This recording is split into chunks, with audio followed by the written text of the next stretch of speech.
Mansur Lirboyo itu.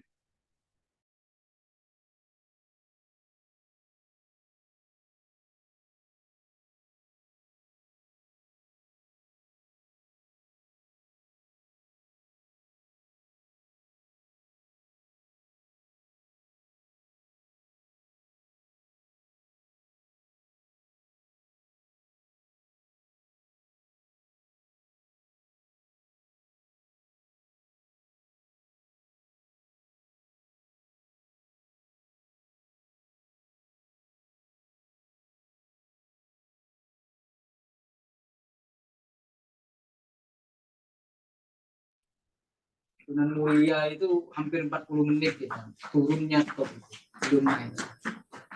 Makanya kalau ke Sunan Muria itu wah, naiknya itu kita pakai sepeda motor, turunnya nanti bisa. Sudah pernah sampai ke Sunan Muria? Pernah Sunan Muria. Oh, udah lah. Udah bang kita bang. Iya kan? Nanti. Nah, Kiai As'ad Humam ini yang di daerah Purbayan, kita sepertinya berhutang budi sebagian besar masyarakat Indonesia ke kitab Iqra-nya itu. Kiai As'ad Humam. Beliau itu cuma ngaji ke yang Munawir. Ya.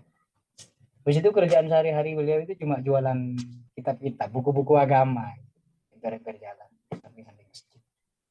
Tapi Masya Allah barokahnya beliau ngarang itu mungkin karena keikhlasannya juga. Ya. Jadi, Apa jenis? Ki Asad Humam. Oh, Penulis buku Iqra itu. oh, Makamnya iya, dekat sini. iya, iya. Kota Gede berapa menit kota Gede? 15 menit. Dia Asad memang Humam. apa asli mana dia beliau itu? Asli Jogja, orang Jogja beliau. Asli Jogja.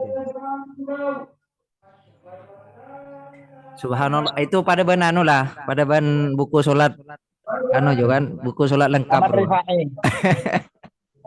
Ahmad Rifai. Di dekat sini Bang, daerah Purbayan. Selokraman. Subhanallah. Subhanallah.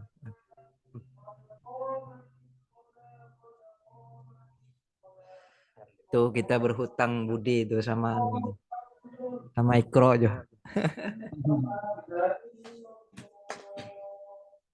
Ada juga metode yang doa, tapi kan kurang kurang masyhur. Enggak semasyhur Ikro itu itu. aksesibel untuk semua Aksesibel. kalangan. Betul, betul. Ya, Mulai dari semua kalangan. Memang desa. Kak, misalnya desa Muslim urban kan itu masuk. Menyambut kan paling hanya kalangan pesantren ya. Yang punya sanad ke inilah ke Kudus yang kalau yang doa. Ini Itu pun ke Kudus ya kan. oh ngambil. Pembenaran. Oh iya Pandangan Kudus ya. Betul, betul, betul. Oh iya, ya dekat sih kalau ke Pandangan. Ustaz Sim. Hmm, yang di Pandanara. Bu A itu ya anu ya. Tapi susah memang yang Bu A. Maksudnya susah ndak kayak Ikro lah. Kalau Ikro ini kan benar-benar siapapun bisa ngajar. Kalau yang Bu A ini kan bisa sanad. Ada sanadnya. Ada syaratnya kalau yang Bu A dari Mbah Arwani. Oke. Besok-besok kita ziarah ya. Kita agendakan kegiatan spiritual. Kunto juga itu kan di sini.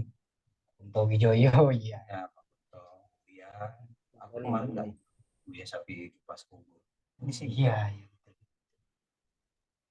Banyak ya ulama yang bisa disiarah di sini. Mantap juga doyan. Aku senang yang bersih-bersihin kuburan, nyabut-nyabutin rumput itu. Dari Pontianak kerjaan nyakut. Sampai di Malang kemarin itu. Oh, macam-macam lah. Ya, termasuk ini kan di tengah kesibukan barangkali ada satu dua malam. Dulu hampir mau rutin, cuma kayaknya lebih banyak mudaratnya. Jadi akhirnya kita hentikan sejenak karena sepertinya ada indikasi kemaksiatan. Jadi kita hentikan sejenak. Jadi ada indikasi itu akan terjadi kemaksiatan melalui agenda ziarah. Iya, Bisa ziarah membawa kepada kemaksiatan. karena sepertinya yang ikut ziarah itu yang laki-laki dengan pasangannya masing-masing. Jadi saya pikir ini baik kalau seandainya kita lanjutkan dulu dah. Jadi ada indikasi begitu. Ada juga indikasi begitu ya. Oh ada bang, ada itu. Nak- Nakal itu ndak di mana-mana kok. Enggak masalah sebenarnya. Cuma waktu itu ada ini, ada apa? Ada semacam satu dua hal yang ya begitulah ya. Iya baik, yang Pontianak. Yang beda dari Pontianak. Kan ini Bapak Tulai ya. Oh iya. Saya yang ngerti baik. Oke. Nanti mungkin bisa kita mulai dari ini. Yalah. Dari mana? Dari Yayasan Umam. Boleh. Malam apa enaknya? Kita Jumat aja ya. Satu malam Jumat. Atau Kamis malam. Tapi Kamis malam kan ada agenda konser. Iya, gimana? Oke.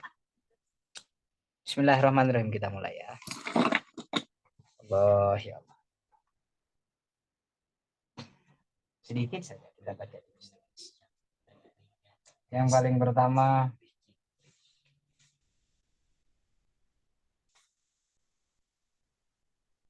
Allah.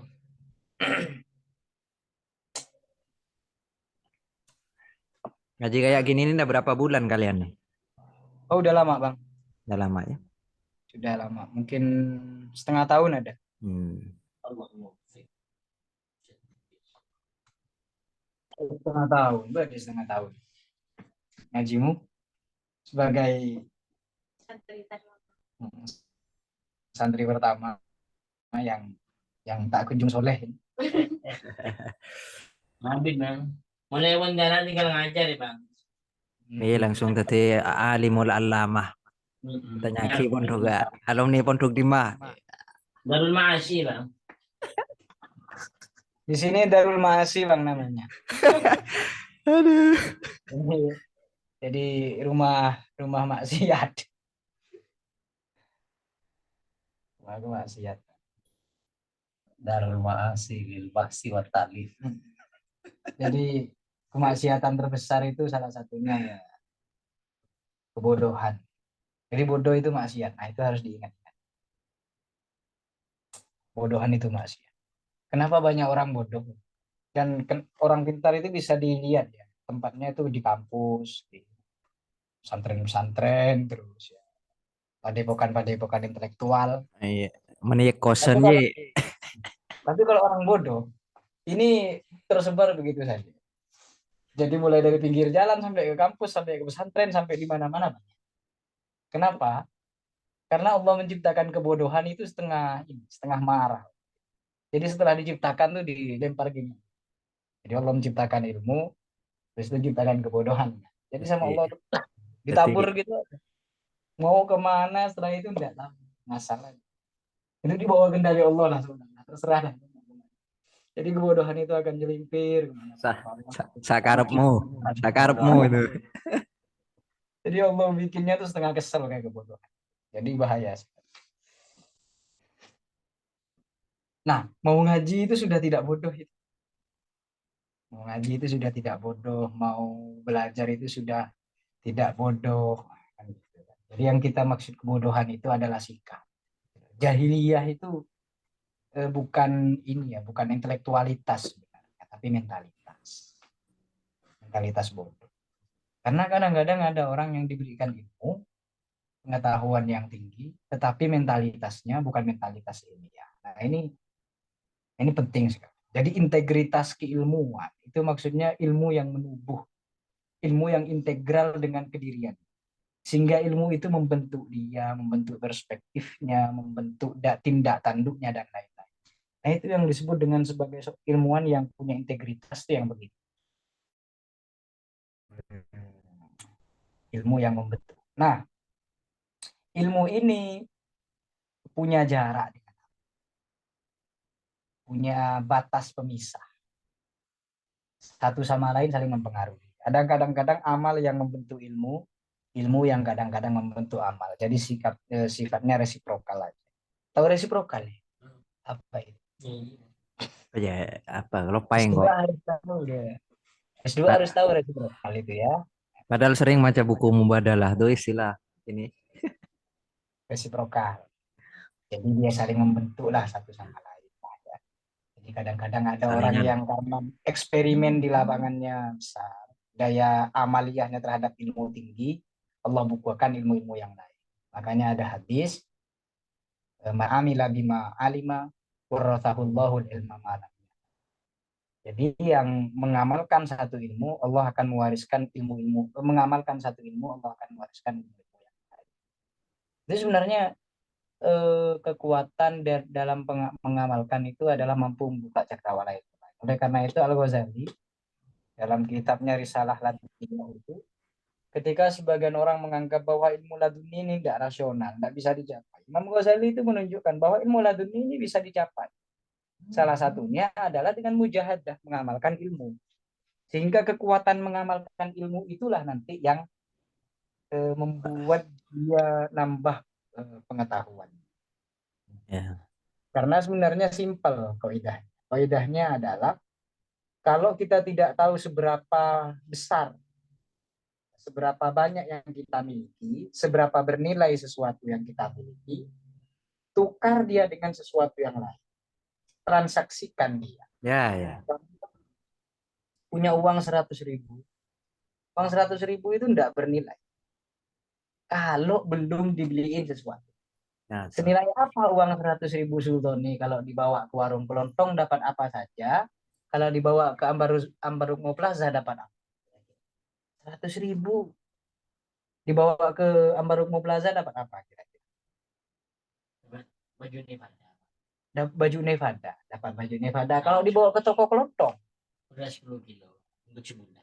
beras 10 kilo untuk sebulan. Jadi kira-kira uang yang 100.000 itu baru dia punya nilai setelah kita transaksi, Dekat. kita bagikan. Sama itu dengan ilmu. Jadi ilmu itu baru akan ketahuan seberapa ilmu yang kita miliki. Itu setelah kita amalkan.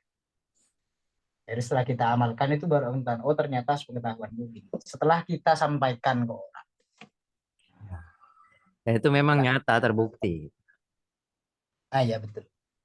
Jadi setelah kita sampaikan, barulah ilmu itu ketahuan. Oh segini tuh kemampuan. Akhirnya karena dia terus istilahnya masuk ke dalam laboratoriumnya itu, ya, dia akan terus berkembang sih. Sebenarnya kok jadi sebenarnya secara sederhana ilmu laduni Imam Ghazali ini karena memang cerdas sekali dalam merasionalisasi sesuatu. Jadi ilmu laduni itu adalah ilmu yang kita peroleh melalui eksperimen panjang, kira-kira begitu. Melalui eksperimentasi yang panjang. Dan kadang tanpa sadar gitu ya. Yang membentuk ahwal kita. Nah, jadi ya yang perlu diingat, jadi antara ilmu, amal, nanti di tengahnya itu ada ahwal. Ahwal ini kondisi.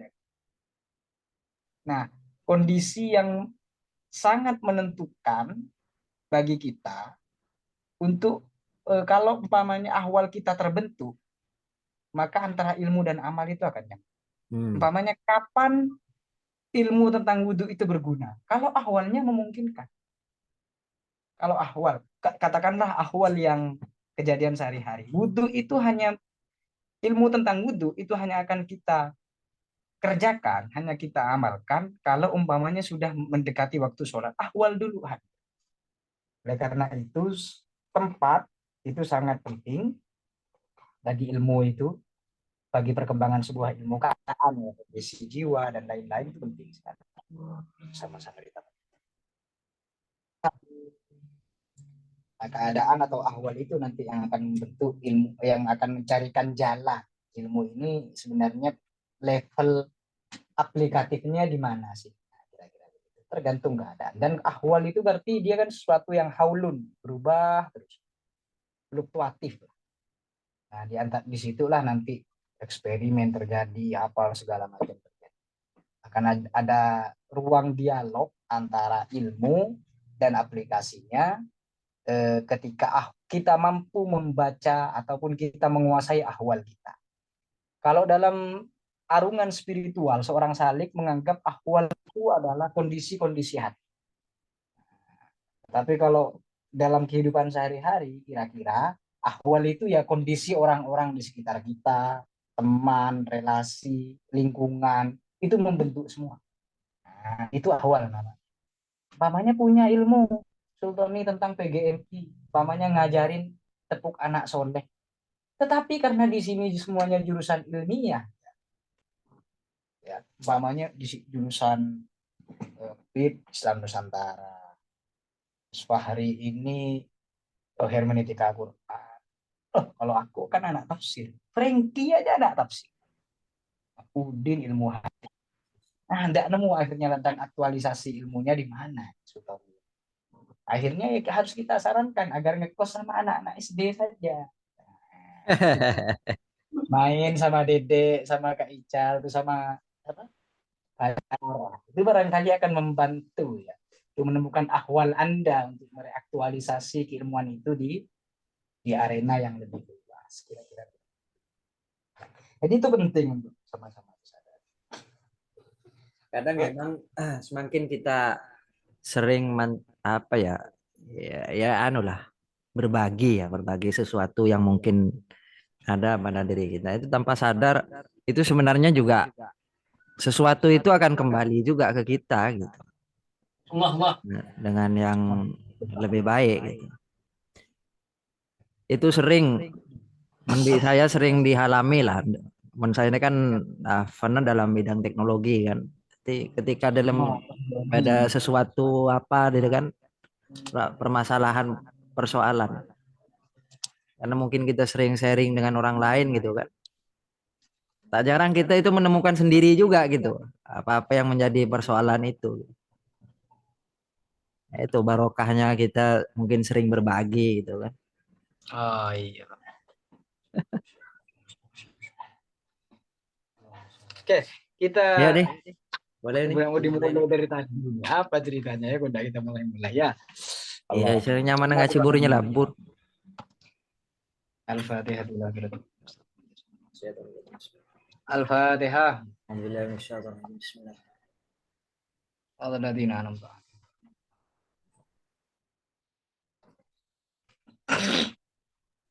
Bismillahirrahmanirrahim.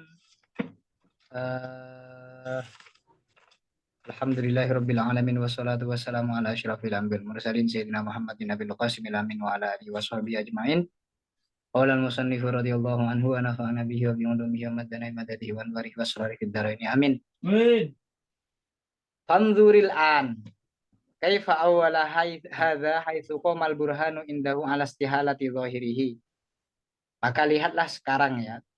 Kaifa awwala hadza, bagaimana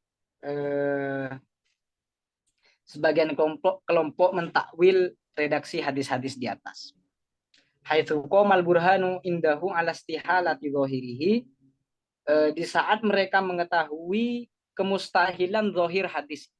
Jadi hadis-hadis di atas al-hadirul aswadu yaminullah fil ardi, kemudian qalbul mu'min baina isba'aini min asabi'ir rahman, kemudian inni la ajidu nafasar rahmani min qibali janibil yaman. Itu kan tidak mungkin kita, itu mustahil kalau Allah itu benar-benar memiliki jemari misalnya. Atau Allah memiliki yaminullah fil ardi, tangan kanan lah istilahnya. Atau saya menemukan nafas Allah misalnya.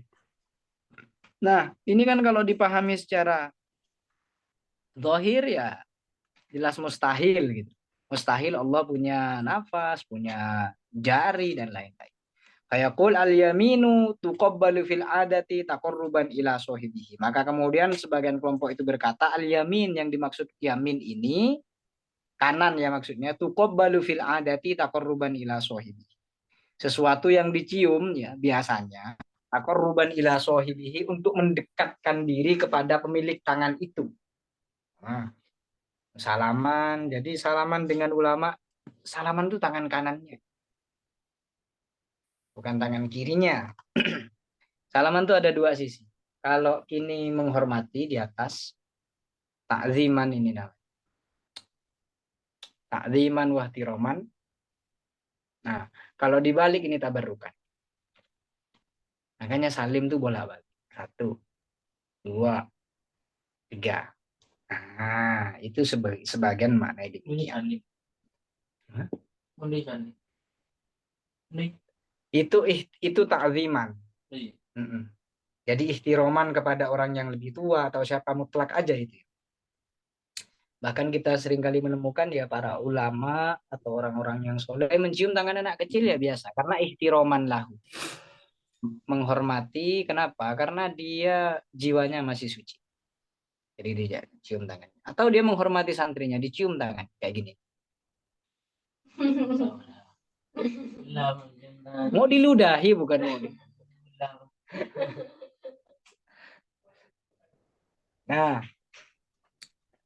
Nah, ini tabarrukan kalau dibalik itu tabarruk. Berarti kita ngarep berkah karena apa? Dia memegang sesuatu dengan tangan ini. Tangannya ulama. Ya. Kalau belum ulama jangan dicium tangan ininya. Takut megangnya yang lain. Tapi Sultoni itu walaupun jadi ulama nanti megangnya pakai ini. Di gini. Jadi dia tangannya bisa balik gini Sultan. Nah, gitu. Sini. Ini. Oke. Hajarul Aswad yuqabbal taqarruban ilallah. Demikian pula Hajar Aswad itu dicium. Fahuwa masalul yamin la fi dzatihi wa la fi sifati dzatihi. Walakin fi aridin min awari. Oleh karena itu Hajar Aswad ataupun apa-apa yang dimuliakan di dunia ini itu merupakan bagian dari al-yamin ya. Bagian dari al-yamin sesuatu yang mulia fi la fi dzatihi wa la fi sifati dzatihi. Tapi kemuliaannya bukan pada zat, bukan pula pada sifatnya zat itu gitu. Umpamanya ketika kita cium tangannya guru atau cium tangannya orang tua, itu bukan karena kemuliaannya bukan di tangan itu. Kemuliaannya bukan di tangan itu, bukan pula di sifat tangannya. Nah, tetapi fi aridin min awaridi. Dari sesuatu yang aksiden lah kira-kira, sesuatu yang apa yang dilakukan dengan tangan itu, kira-kira begitu. Oh, ini kenapa mamanya harus mencium tangan orang tua? Ya karena orang tua membesarkan dengan tangannya itu. Kita mendidik, carikan nafkah dan lain-lain. Guru mencari ilmu dan apa-apa untuk kita menggunakan kedua tangannya juga. Sehingga menjadikan tangan itu kita cium tangan. Ya, itu sejatinya bukan tangannya kira-kira yang kita cium. Tetapi hal-hal yang dikerjakan melalui tangan itu yang sifatnya aksidental. Yang sifatnya aksiden, bukan yang sifatnya aksiden dari tangan itu. Kita tidak nyium zatnya sebenarnya. Bukan fidatih ataupun sifat dari tangan itu bukan. Ya. Begitu juga Hajar Aswad itu. Makanya masyhur hadisnya Sayyidina Umar itu. Laula ra'aitun nabiyya sallallahu alaihi wasallam yuqabbiluka ma qabbaltu. Ma qabbaltuka. Kalau saja aku tidak melihat Nabi itu menciummu Hajar Aswad, sambil nunjuk Hajar Aswad itu. Ma qabbaltuka abadan. Aku tidak akan pernah menciummu selama. Karena apa? Hajar Aswad nyium-nyium batu gitu. Semua orang ngantri nyium batu di situ. Ya. Itu apa? Karena melihat Nabi nyium Hajar Aswad. Itu saja. Ittiba. Mengikuti Kanjeng Nabi. Jadi orang kemuliaan Hajar Aswad itu ya karena Kanjeng Nabi mencium itu. Nah, kira-kira itu yang paling rasional. Apakah nanti ada riwayat lain yang mengatakan bahwa dia batuan dari surga dan lain-lain itu lain. Tapi kira-kira alasan yang paling kuat kira-kira adalah karena Nabi mencontohkan untuk mencium Hajar Aswad sampai hitam. Nah, kan sampai hitam dia. Hitam, gam. Mau dari sini aku hitam kau jadi. Fayusamma yamina. Oleh karena itu disebut yamin ya. Tangan kanan itu karena kemuliaannya aja. Jadi nafasar Rahman min kibali janibil Yaman. Nah, kira-kira begitu. Jadi kibali janibil Yaman, Yaman ini merujuk kepada tempat. Kota Yaman itu dinubuatkan oleh Kanjeng Nabi. Saya tiqaumun hum al-tofu afidatan. Ada satu kelompok komunitas beragama kata Kanjeng Nabi yang dia al-tofu kuluban, al-tofu afidatan. Yang hatinya itu paling lembut orang-orang. Ini kata Kanjeng Nabi. Oleh karena itu setelah itu Nabi meneruskan sabdanya fal imanu yamanun wal hikmatu yamaniyah. Iman itu yamanun, pusatnya adalah orang-orang Yaman, wal hikmatu yamaniyah. Sedangkan hikmah pusatnya juga Yaman. Mufasir terbagi dua, mufasir hadis dalam konteks. Ada yang mengatakan Yaman adalah negeri yang hari ini kita kenal, ada Tarim, ada Hadramut, ada Hudaidah, dan lain-lain itu. Atau Yaman kita maknai sebagai yaminullah fil ardi min kibali janibil yamani.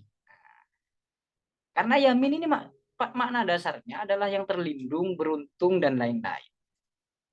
Oleh karena itu, yang disebut dengan al-imanu yamanun, iman adalah mengikuti sesuatu yang terjaga maksudnya. Wal hikmah yamaniyah. Nah, oke. Jadi yusama yaminan, segala sesuatu yang baik itu disebut yamin. Oleh karena itu ada ashabul yamin, imam ashabul yamin. Wa hadza huwa alladhi sammainahu al-wujud asy-syabahi. Inilah wujud syabahi. Contoh konkretnya adalah misalnya salaman tadi itu. Jangan dipandang wujud zatiyahnya salaman itu apa maksudnya, emang enggak ketemu. Makanya sebagian orang yang melarang salaman itu ngapain itu, Nabi tidak pernah nyontohkan. Ya enggak begitu, karena yang ketika kita salaman sebenarnya bukan kita cium tangannya orang tua yang udah keriput, itu bukan. Ya, tetapi zatiyahnya. Tetapi maksudnya Allah menjadikan dia salah satu sebagai yaminuhu fil ardi. Nah, gitu loh. Sebagai salah satu kebaikan yang dititipkan oleh Allah di muka bumi melalui tangan para solihin, tangan orang tua. Kira begitu ya. Jadi wujud syabahinya itu ya kita tahu. Bukan tangan yang zat. Kalau sebagian orang yang tangannya ya zat itu yang dicium ya cuma tangan kok, padahal orangnya belum cebok misalnya. Padahal orangnya makan belum selesai, mamanya udah dicium duluan. Makanya ada orang yang pamannya sampai minum sisa kobok guru, kobokannya kiainya, atau apapun itu bekas minumnya dan lain-lain. Lah itu jangan dipahamin itu sebagai cuma itu aja, enggak gitu loh. Antara keberkahan dengan apa ya? Enggak terletak di apa sisa makanannya itu, tapi ihtiram, kemuliaannya Allah simpan di sana. Ya, karena dia menyentuh dengan tangannya, kemudian nasi itu bacanya dia menggunakan bismillah, ya kan? Dimakan oleh orang mulia, setelah itu aktivitas yang makan juga mulia. Nah, itu asar yang kita ambil. Bukan anunya itu. Karena itu maksudnya wujud syabahi. Jadi informasi yang sifatnya barokah begini, wujud syabahi maksudnya. Sama dengan kita hadir kuburan. Saya berkali-kali. Beberapa kali saya nemenin sempat jadi tour guide di Malang. Di sini juga beberapa kali tour guide. Jadi salah satunya kalau saya tour guide itu saya kasih beberapa teman-teman itu yang bacaan yang paling pendek. Kayak kemarin pamannya Ketuban Kudus. Biar tidak terlalu lama mereka. Karena biasanya ada yang lama. Gitu. Kita kasih amalan yang sederhana. Nih, baca hasbunallah wa ni'mal wakil sebanyak-banyaknya. Kalau udah dapat 100 bilang. Akhirnya udah 100. Allah ni'mal wakil, hasbunallah ni'mal wakil. Gitu. Itu sebenarnya untuk mereka yang belum terbiasa dengan tradisi ziarah, ya kayak gitu udah cukup. Masih dipaksa baca Yasin atau justru nanti ngajak hataman Quran kan? Nah, lebih baik baca hasbunallah ni'mal wakil aja, atau wirid apa yang paling dia suka baca. Sampai. Perintah ziarah kubur ini penting. Salah satunya adalah menghilangkan kelalaian. Karena dalam Al-Quran itu alhaakumut takatsur hatta zurtumul maqabir. Kalian itu akan senantiasa wah terus menerus ya jadi kan terus menerus inilah dilalaikan. Alhaakum itu maksudnya dilalaikan dengan berbagai ambisi hatta zurtumul maqabir sampai kamu ziarah kubur.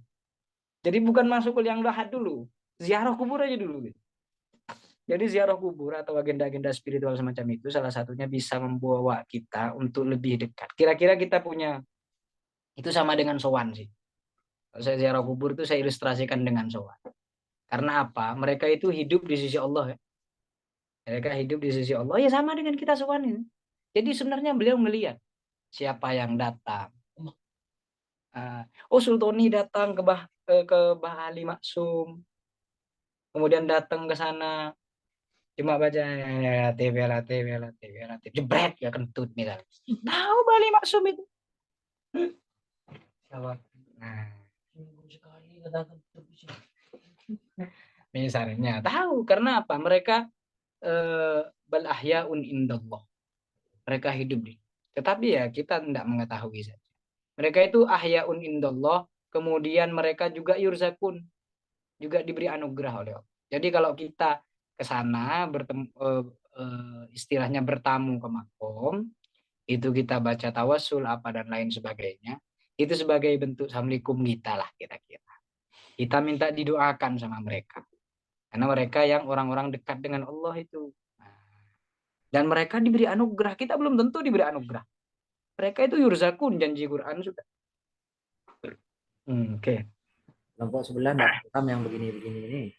Iya, Bang. Oke ya. Jadi tapi itu wujud syabahi. Suara kubur itu wujud syabahi, saudara. Kita ndak lantas mengatakan bahwa di kuburan itu dengan hadir ke sana kemudian nanti akan tiba-tiba apa ndak ada apa-apa. Sana ya sama aja. Hanya saja kita menganggap itu, kita menjadikan media terdekat kita untuk kalau begitu ya ndak usah ke masjid karena dimanapun Allah bisa disembah. Nah, kan begitu. Kalau orang sudah meninggal ya ndak usah ke kuburan karena dimanapun arwahnya, ruhnya pasti bisa datang. Ya karena itu kita penting ke sana, setidaknya bertamu, bersilaturahim dengan mereka. Saya tidak percaya kekuatan spiritualnya tinggi. Kekuatan spiritualnya tinggi. Ini pengalaman terakhir saya ziarah ke Mbah Syihabuddin Dongkelan. Ini agak mistik, tapi perlu saya ceritakan. Pamannya dalam banyak kesempatan. Saya selalu menyempatkan untuk baca kitab ya kalau di Mbah Syihab. Tapi kalau di Bangun Nawir biasanya saya cuma baca Quran atau Yasin sama Burdah biasanya. Tapi kalau Mbah Syihab saya lebih banyak baca. Itu seringkali saya merasa bahwa ada atmosfer beda gitu ya ketika yang kita dapatkan dari kita hasil tawasul kita dengan para mereka. Pulang-pulang tiba-tiba perasaan kita lebih jembar. Itu sesuatu yang boleh jadi kita didoakan. Jangan cuma ke sana pas dalam kondisi sempit, itu catatan. Pamannya punya utang tiap malam. Tiap malam ke Dongkelan. Sultani itu dulu. Ziarah. Ziarah. Dikirain urusan utang merepotkan orang kuburan nih. Urusan utang orang kuburan direpotkan. Itu kan tidak masuk akal. Ya kerja. Ya tapi tidak masalah. Ke sana itu kita nyambung spiritual. Umpamanya begini nih. Ya, sama dengan sowan ke kiai. Kiainya masih hidup katakanlah Bali Maksum misalnya. Bali saya punya utang. Bali saya punya utang. Ya udah begitu terus. Bilanglah ke Bali, Bali, saya mohon didoakan. Saya ini mau S2, bulan depan sudah mau kuliah. Lah kan begitu. Ini mau kuliah, malah makin sibuk bermaksim ria.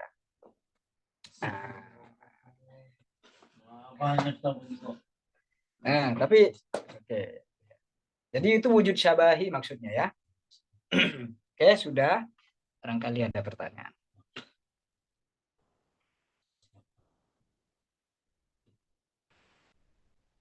Din, nanya Din. Wah, bisa. Lumayan banyak sudah itu kita membahas mulai dari ilmu, ahwal amal, apalagi Din, kuburan, wujud syabahi, cium tangan, banyak udah. Itu kalau dibikin makalah kamu nggak usah kuliah Din, 1 semester.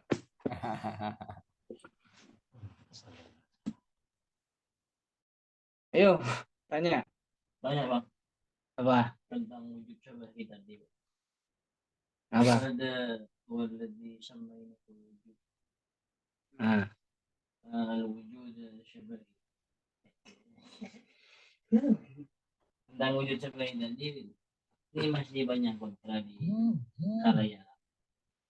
kontra di halayak ramai itu Ini gimana? masih banyak orang yang tidak setuju gitu, tentang ziarah kubur. Ini sulit sekali menjelaskan mereka tentang wujud syabahi. Maksudnya apa sih itu maksudnya ziarah kubur? Oh, enggak perlu dijelaskan pakai ini kalau bab ziarah kubur. Ziarah kubur baik orang yang mau ziarah atau enggak dengan argumentasi dan dalilnya masing-masing sudah itu kita enggak boleh ngerecokin. Mau ziarah kubur silakan ya enggak apa-apa. Hanya saja yang kalau kita diganggu konteksnya kan kalau kita diganggu. Jadi prinsipnya NU ya, bukan IPNU kan. Nah, prinsipnya Ahlus Sunnah wal Jamaah itu kira-kira begini lah. Lagi-lagi Ahlus Sunnah wal Jamaah jangan dipersempit hanya kepada NU itu satu. Yang penting itu saya utarakan. Karena kemarin saya bukan debat ya, agak panas dengan beberapa orang yang mencoba mempersempit makna Ahlus Sunnah wal Jamaah itu dengan mengecualikan golongan-golongan lain atau ormas-ormas lain. Itu saya pikir tidak cukup bijak ya sebagai seorang yang tolibul ilim untuk berpikiran sesempit itu gitu kira-kira. Karena manita ilmuhu kollak tiroduhu wa inkaruhu ala nas. Kan kira-kira itu ciri-ciri yang paling banyak disebutkan, salah satunya Ibnu Khaldun yang mengatakan bahwa ya makin luas ilmu seorang makin jembar lah, dadanya makin luas untuk menerima pendapat dan pandangan orang. Dan ini salah satu yang ditampilkan oleh Al-Ghazali tampak. Semakin tinggi kualitas pengetahuan keagamaan seorang, ya semakin susah atau bahkan semakin tidak mau dia untuk dengan mudah mengkafirkan. Nah, jadi itu prinsipnya tadi kalau bab ziarah kubur, selama mereka tidak mengusik ya pandangan kita tentang kebolehan ziarah kubur, ya kita tidak boleh mengusik mereka. Nah, itu pandangan penting. Ya. Kenapa para umpamanya ulama-ulama di NU itu bereaksi terhadap kelompok Wahabi misalnya? Ya karena mereka merecoki dulu tradisi kita, kira-kira begitu. Ya. Bid'ah. Ya mereka sebenarnya biasa aja, puluhan tahun NU ini berdiri, tidak pernah punya problem kok dulu dengan tradisi begitu. Tiba-tiba ada satu kecenderungan pemikiran baru, ya otomatis direaksi. Karena kita harus mempertahankan apa-apa yang kodim tapi soleh gitu. Ya. Nah itu harus dipertahankan. Selain nanti harus al-akhdhu bil jadidil aslah, itu beda lagi. Nah untuk orang-orang yang pamannya kamu direcokin ngapain kamu, aku juga beberapa kali kritis. Sebenarnya kalau bab ziarah kubur di beberapa kesempatan kritis juga. Misalnya ada sebagian orang yang menjadikan ziarah kubur itu sebagai tempat, ini sering ditemukan. Dan ini saya yakin tidak direstui. Saya banyak baca kitab-kitab yang membahas tentang adab ziarah ya. Di dalam kitab-kitab adabuz ziarah, adab ziarah, Imam Nawawi ada nulis gitu, Idhahun Nasik kalau enggak, Idhahun Nasik ya kalau enggak salah kitabnya. Itu tentang ziarah salah satunya. Pilgrimage lah. Pilgrim ya, Islamic pilgrim kira-kira. Jadi haji atau ya kunjungan-kunjungan wisata religi lah, ziarah lah ya. Itu masuk kategori pilgrim. Jadi biasa. Jadi pilgrim ya kayak kunjungan-kunjungan ziarah atau apa. Banyak di antara adabnya adalah benar-benar adabnya dijaga berdasarkan tradisi-tradisi yang dicontohkan oleh Nabi gitu. Selain ide-ide dasarnya dari Quran, tapi juga contohnya Nabi salah satunya. Namanya ketika ziarah Nabi itu bagaimana macam-macam para ulama salaf dan lain-lain. Jadi kita punya sanad. Oleh karena itu sebenarnya tidak ada yang bisa. Makanya yang saya tidak setuju kalau orang ziarah itu umpamanya pertama di offset. Ini sering kita temukan di makom-makom keramat. Waktu di Sunan Kalijaga itu sempat ngobrol-ngobrol dengan beberapa orang yang jaga di sekitar situ. Ya dulu makom Sunan Kalijaga itu tempat dulu.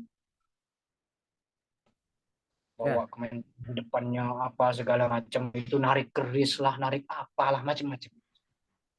Itu setelah NU setempat kemudian melakukan edukasi, kemudian banser disebar sepanjang makom, itu baru agak reda lah aktivitas orangnya. Bukan agak reda, bahkan reda sama sekali. Bahkan reda sama sekali. Karena ansurnya di mana-mana. Banser itu jejer itu kalau sama di makom-makom Sunan. Itu memastikan tidak ada yang menggunakan. Tapi di beberapa tempat yang agak sepi. Namanya saya pernah dulu ya keluar Batang, makom luar Batang di Jakarta. Itu kalau udah jam 2 malam. Itu yang datang kelompok lain. Kelompok berjubah hitam, serbannya hitam, begini. Nah, itu penyalahguna. Termasuk yang bisa mendekati begitu adalah kalau punya problem terus minta penyelesaian ke makom. Nah, itu salah.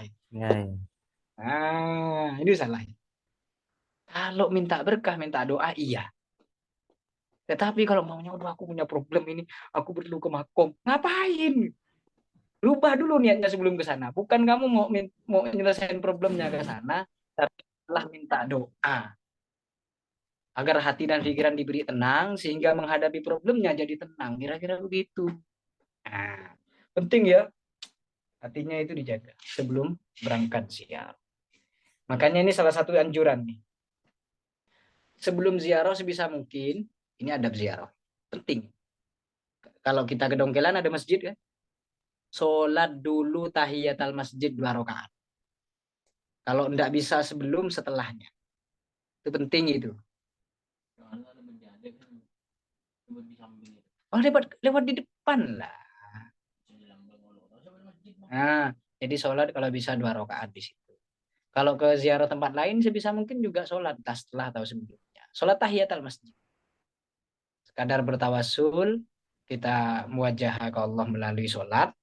Tawasul Kanjeng Nabi dengan berdoa setelahnya kan.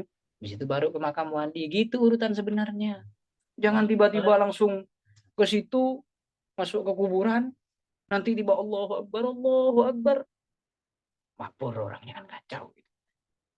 Malu kita sama Allah itu. Oh, sama Allah ndak sowan. Kita sama makhluknya sowan, kok sama Allah ndak sowan nih? Nah, gitu loh. Jadi harus seimbang. Kira-kira begitu caranya. Jadi kalau ada masjid di sekitar makbaroh itu, kita sholat tuh tahiyatul masjid, baru ke makbaroh. Atau setelah dari makbaroh kita ke tahiyatul masjid. Ya, itu untuk menjaga keseimbangan iman sebenarnya. Untuk menjaga keseimbangan, karena itu penting sekali. Kenapa? Kenapa saya katakan penting ini? Karena Nabi pernah ngelarang ziarah kubur. Ya, ya, ya. Kenapa? Karena itu kalau udah dilarang, iman sahabat lemah di awal-awal Islam. Loh, apakah iman kita itu sekuat iman sahabat di awal-awal Islam? Nah, itu penting. Jadi diperhatikan ya. Tapi ini my personal opinion. Umpamanya dengan cara sholat terlebih dahulu itu cara saya. Itu cara-cara terbaik untuk, maksud saya, untuk memaknai ataupun menjadikan perjalanan ziarah itu sebagai bukan sekadar perjalanan untuk ini, tapi juga perjalanan spiritual, perjalanan ruhani lah istilahnya, untuk kita to be good Muslim, to be good people, kira-kira gitu. To be good student. Yes, yes. Of course, to be good driver. Ya sudah. Bawa alam bisawab. Gimana Bang? Ya. Mana? Sudah ya. Ah, dah. Ya ini thank you Bang ya. sudah menyertai via Zoom. Amin, amin. Mudah-mudahan barokah ya. Amin, amin, amin. Bentuk. Enggak. Ini didoakan Bang teman-temanku Amin, yang amin. ngaji ini. Nah, tolong mengikut terutama doa, saling doa lah kita biar dapat. Sultoni ini Bang orang Parit Tong. Hah? Parit Butong. Parit Butong, Jom aja. Kuala Mandor B. Oh, Kuala Mandor B. Iya Bang. Kuala Mandor B. Mak ke depan ke Jogja jadi mak ke. Ke Jogja dia kan untuk pacaran Bang.